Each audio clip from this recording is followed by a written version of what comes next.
अच्छा सुनते हैं। एक किसान था जो परमात्मा से दुखी और परेशान था क्योंकि कभी तेज बारिश से, कभी ओले से, कभी आंधी तूफान से उसकी फसल थोड़ी बहुत खराब हो जाती थी।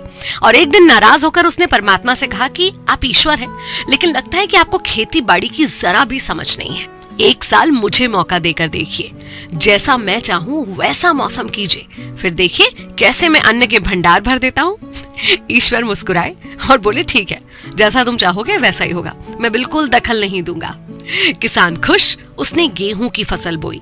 जब धूप चाही जब धूप मिली, जब पानी चाहा बारिश मिली, लेकिन उसने तेज आंधी, ओले, तूफान इन सबको कभी आने ही नहीं दिया।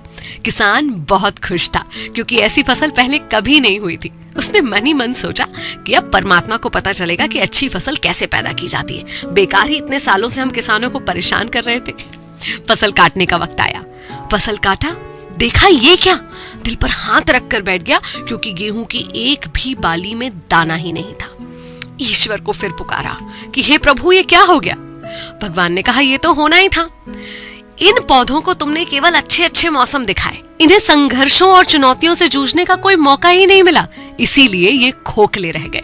जब आंधी आती है, तूफान आता है और उसमें भी ये पौधा खड़ा रहता है तो इसके अंदर का जो बल पैदा होता है उससे एक बीज का जन्म होता है, लेकिन तुमने इन्हें संघर्ष करने ही नहीं दिया। सोने को भी सोना बनने के लिए तपना पड़ता है, हथौड़े की मार सहनी पड़ती है, उसके बाद ही उसकी चमकदार काया सामने आती है। ये बात हम इंसानों पर भी लागू होती है। अक्सर चुनौतियों से, संघर्षों से हम डरते हैं, लेकिन संघर्ष ही तो है जो इंसान रूपी तलवार की धार को पैना करते हैं, जो हमें सक्षम बनाते हैं कुछ भी कर पाने के, कर गुजरने के।